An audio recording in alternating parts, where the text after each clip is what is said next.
Alexandre Ouizille aussi qui est avec nous, sénateur socialiste. Des concessions possibles. Quelles concessions, monsieur le sénateur? D'abord, en effet, nous, on propose un changement de méthode. C'est-à-dire que un socialiste qui serait à Matignon va aller chercher, et avec un gouvernement de gauche derrière lui, va aller chercher des compromis dans les chambres, c'est-à-dire à l'Assemblée nationale et au Sénat. Et donc l'idée, c'est bien de partir de ce que nous avons proposé. Nous avons fait un contre-budget, nous l'avons construit à partir des propositions de l'OFCE, c'est-à-dire un organisme public pour que... Oui, mais il faut avancer, parce que votre contre-budget, il ne sera pas accepté par d'autres pour former une majorité. Vous savez bien que la première chose pour avancer maintenant, c'est ce qu'on attend du président de la République. Il ne faut pas nous dire ça à nous. Nous, on est prêts à avancer. On ne demande que ça d'avancer. Pour ça, il faut nommer aujourd'hui un gouvernement de gauche qui rentre en discussion. Ça veut dire quoi de gauche? Ça veut dire avec un socialiste ou avec une personnalité étiquetée à gauche, mais pas forcément socialiste? C'est ça que ça veut dire de gauche, oui. C'est ça, en effet, c'est ça que ça veut dire de gauche. C'est-à-dire quelqu'un qui puisse conduire la politique de la nation à gauche, qui montre ce que nous sommes en train de comprendre. C'est-à-dire que demain, en effet, toutes les violences sont à condamner sur ce qui pourrait se passer, mais quand même, 57%, je l'ai vu d'ailleurs sur votre antenne avec vous, je crois, il y a quelques jours, 57% des Français qui sont favorables au mouvement de demain. C'est-à-dire qu'il y a une aspiration à un changement de politique dans ce pays. Est-ce que le président de la République est capable de l'entendre? C'est ce que nous verrons dans les toutes prochaines heures. Pas de contact avec le président. Olivier Faure, sur ce plateau, disait hier soir, il ne m'a pas appelé. Boris Vallaud, encore ce matin, disait pas de contact avec le président de la République. Qu'en est-il? Est-ce que vous avez, via des émissaires peut-être? J'ai eu Olivier Faure hier soir et j'ai eu Boris Vallaud ce matin également. Je vous confirme ce que vous venez de dire. Quand on regarde la liste des premiers ministrables, quand on demande aux Français laquelle de ces personnalités politiques à laquelle seriez-vous favorable pour qu'elle soit Premier ministre, la première personnalité de gauche qui arrive, c'est quelqu'un qui n'est plus au Parti socialiste. C'est Bernard Cazeneuve. On rajoutera le E pour la prochaine fois. C'est une personnalité qui pourrait vous convaincre ou pas? Mais je vous ai dit que nous n'étions pas dans cette affaire de casting pour l'instant. Nous attendons. C'était un peu le cas la dernière fois. Bernard Cazeneuve, vous aviez dit non. Nous attendons l'orientation. Si c'est Bernard Cazeneuve avec un gouvernement de gauche, alors là évidemment les choses sont possibles. Ouais. Mais en revanche, si c'est le confusionnisme politique, c'est-à-dire un peu de tout le monde et on refait le macronisme mais dans une sauce élargie, évidemment ça c'est pas possible pour nous. On l'a dit de manière très claire. On ne veut pas la confusion. On veut un compromis. Pour faire un compromis, il faut être deux personnes différentes en fait. Donc l'idée d'Emmanuel Macron d'imaginer qu'il ferait une sorte de nouveau socle commun élargi à je ne sais qui, ça c'est impossible, ça n'existe pas.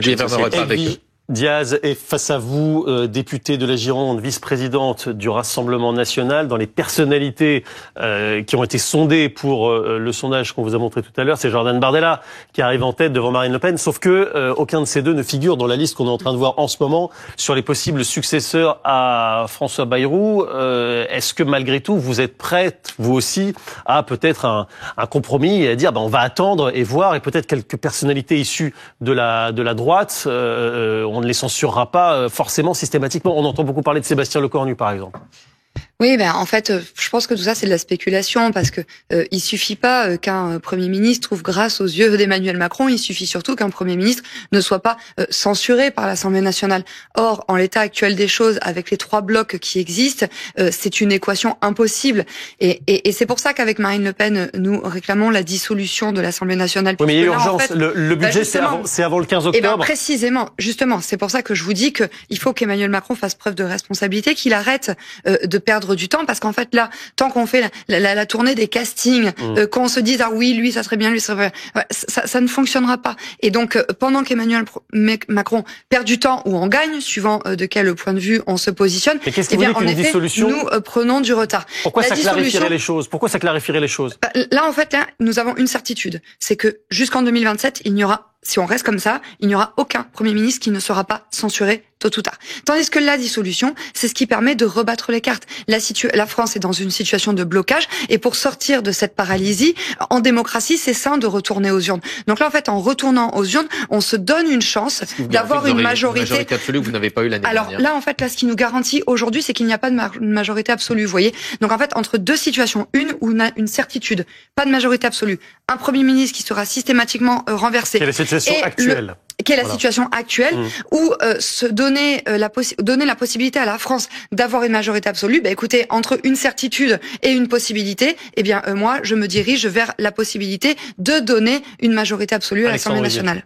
Bon, la dissolution, elle rendrait les trois blocs. Elle les rendrait peut-être pas exactement dans les mêmes proportions, mais elle rendrait les trois blocs. La vérité, c'est qu'il y a eu un vote, et qu'à la source de ce vote, il y a eu au deuxième tour quelque chose qui s'est passé, qui s'appelle le Front républicain. Ça veut dire quoi? Ça veut dire que nous, nos électeurs de deuxième tour étaient des gens qui avaient voté pour les macronistes au premier, et vice-versa. Et donc ça nous oblige à trouver une solution politique, et c'est ce que nous proposons. La dissolution telle que vous la proposez, madame, ça ne changerait strictement rien à l'état du pays. D'ailleurs, je suis très étonné, vous étiez pour la proportionnelle, maintenant vous nous dites qu'il faut aller chercher la majorité absolue, alors que Marine Le Pen disait encore hier que la proportionnelle c'est comme ça rend les choses. Donc je comprends pas très bien ce que vous dites. En tout cas, ce qui est sûr, c'est qu'il faut trouver une solution maintenant. Vous avez raison, il y a le budget qui arrive, et la solution, c'est un changement de méthode et un changement de gouvernement, donc d'orientation. Edwige Diaz. Oui. En fait, on ne peut pas dire si les Français votent, on aura les mêmes blocs. En fait, personne ne sait comment les Français vont voter, et il faut faire preuve d'un peu de respect à l'égard des Français. Moi, ce que je vois, sondages quand même qui vont dans ce sens-là, ça sort pas de nulle part. Et le respect du vote de 2024, justement, aussi justement. Mais là, en fait, il y a vous convenez avec moi qu'il y a un blocage. Et donc, en fait, il y a une solution politique, constitutionnelle, même morale, qui s'offre au président de la République, c'est de redonner la parole au peuple. Moi, ce que j'ai vu l'année dernière, c'est que on avait dit aux Français, si Jordan Bardella arrive à Matignon, ça sera la catastrophe. Finalement, la catastrophe, aujourd'hui, c'est la situation dans laquelle on est, parce qu'en fait, tout le monde dit, on risque de ne pas avoir de budget d'ici la fin de l'année. Donc, moi, je pense que les Français ne se feront plus avoir, vous voyez. Et depuis l'année dernière, il s'en est passé des choses. Il s'est passé que le socle commun, le bloc central, est complètement disloqué. Il suffit de voir le vote des LR hier. Une partie des LR n'a pas voté la confiance à Bayrou, l'autre partie l'a voté. Il suffit de voir ce qui se passe au sein du nouveau Front populaire. Les socialistes qui divorcent de la France insoumise, qui ne savent pas s'ils vont pouvoir conserver leur siège. C'est peut-être pour ça d'ailleurs que vous ne voulez pas de dissolution.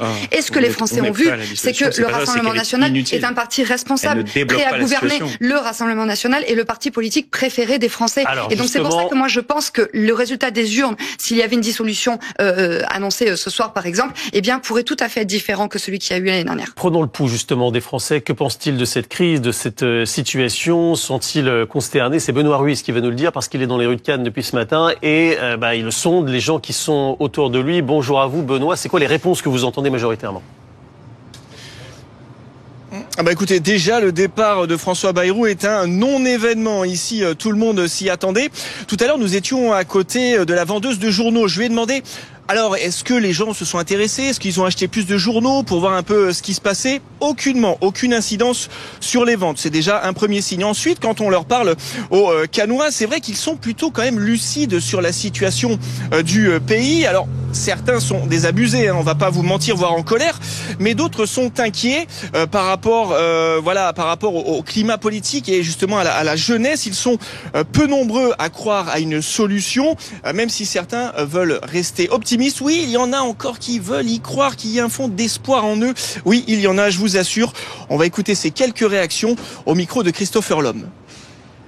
Ça tourne en rond, voilà, toujours on raconte, on parle. Finalement, il n'y a rien. On paye toujours les impôts en plus, les facteurs toujours en plus, toujours les mêmes problèmes, mêmes soucis, et il n'y a que ça. Je vois pas trop comment ça va se débloquer. Changer de Premier ministre, changer de président, j'ai du mal à croire que, en claquant des doigts comme ça, tout va s'arranger. Il faut garder espoir quand même. Si, bien sûr. Ah si, je veux rester positive pour l'avenir. Alors, quand on demande aux Cannois quelle serait la solution, on a l'impression de leur poser la question la plus difficile du monde. Et c'est vrai que la réponse est quasi impossible. Alors certains, un peu utopistes, vont nous dire oui, ça serait bien qu'ils s'entendent entre eux, les partis, pour essayer de faire avancer le pays. Et d'autres, ils vont plus franchement, ils n'hésitent pas à réclamer l'arrivée aux affaires de certains partis politiques qui jusque-là n'ont pas pu gouverner. Et notamment, évidemment, on imagine le Rassemblement national. Benoît Ruiz, merci beaucoup en direct de Cannes. C'est vrai qu'on entend certains témoignages de Français qui sont particulièrement désabusés devant la situation. Edwige Diaz. Oui, ils sont désabusés parce qu'en fait, ça fait 40 ans qu'ils voient les mêmes se succéder au pouvoir. On l'a bien vu avec Monsieur Bayrou. Ça fait des décennies qu'il est dans la vie politique française. Il a il a fait élire Emmanuel Macron. Il avait soutenu François Hollande. Il avait soutenu Nicolas Sarkozy. Donc en fait, ce sont les mêmes qui restent au pouvoir. Et moi, ce que je veux dire, c'est que nous, avec Marine Le Pen, nous n'avons aucune responsabilité dans la situation actuelle de notre pays. Nous n'avons jamais été au pouvoir. Et si nous sollicitons la confiance des Français, ce n'est évidemment pas pour reproduire les mêmes politiques qui ont été mises en œuvre depuis des décennies et qui ont conduit notre pays à cet échec. Donc c'est pour ça que je dis aux Français, faites-nous confiance, et vraiment je le dis avec beaucoup de sincérité. Dans les circonscriptions où il y a des députés RN, les députés RN font leur travail. Ils sont assidus à l'Assemblée nationale, ils sont sur le terrain, ils n'ont pas déserté ni le terrain ni les bancs de l'Assemblée nationale. Et c'est pour ça, je pense que oui, le Rassemblement national est devenu le parti politique préféré des Français. Et je dis aux Français, vous pouvez nous faire confiance. Marine Le Pen est une femme de conviction et nous ne vous trahirons pas. On entend dans vos paroles cette crédibilité que tente d'avoir au maximum le Rassemblement national. Qu'est-ce que vous répondez à ça, Alexandre Ouizier? Est-ce que vous dites s'il y avait une des solutions, bah oui, effectivement, demain, le Rassemblement national, contrairement à ce qui s'était passé l'année dernière, pourrait avoir la majorité à lui seul? Non, et moi, écoutez, j'entends un tract qui est récité et que j'entends en fait de manière extrêmement régulière. Nous n'avons jamais exercé les responsabilités, etc., etc. Nous avons exercé les responsabilités en matière de déficit public. Prenez les 20 dernières années, vous voyez que sous Lionel Jospin et sous François Hollande, nous sommes parvenus à réduire les déficits. Alors, il y avait une croissance qui était très très forte. Et sous François Hollande, il y avait une crise qui était la crise. Sous François Hollande, ça s'est pas très bien terminé. Il n'a même pas pu se représenter. Vous avez raison sur ce point-là, mais reconnaissez que sur la question de la gestion des déficits, nous avons eu à affronter la crise européenne des dettes souveraines et que pour autant, dans ce contexte compliqué, les déficits ont été réduits jusqu'à 2,8%, c'est-à-dire sous les seuils européens. Donc moi, ce que je dis, c'est que nous avons un plan, nous avons un projet, nous avons une assemblée. Elle existe. Là, je vous vois, madame, vous êtes déjà repartie en campagne, alors même que, en effet, les sondages montrent que la force du Front républicain n'a pas faibli chez les gens de gauche, chez les électeurs aussi du macronisme. Donc, d'autres sondages montrent que la moitié des Français ne veulent plus du Front républicain au deuxième tour. Donc, l'Assemblée qui reviendrait serait aussi dans le cadre d'une tripartition. Donc, nous, ce que nous proposons, c'est de faire vivre cette Assemblée. Il y a eu un vote il y a 1 an, et donc il faut maintenant aller travailler jusqu'au bout de tout ça. Plus précisément, les sondages, ils disent quoi, Guillaume Darel? Il y a un sondage qui a été publié la semaine dernière, un sondage ELAB, justement pour BFM TV, La Tribune dimanche, qui montrait que 53% des Français interrogés ne souhaitent plus qu'il y ait un barrage face au Front National, au Rassemblement National, au second tour. 46% qui y sont toujours favorables. Il y avait 1% des personnes sondées qui ne s'exprimaient pas. Alors, il faut rester prudent sur les sondages. Et regardez le détail des électeurs. Si vous regardez la gauche et ceux qui ont fait le Front républicain, mais alors il n'y a pas que des électeurs de gauche en France. Et je parle aussi des électeurs macronistes. Regardez un petit peu le détail des sondages et vous le verrez. Plus là-dessus. Mais les républicains n'avaient pas fait Front républicain de toute manière.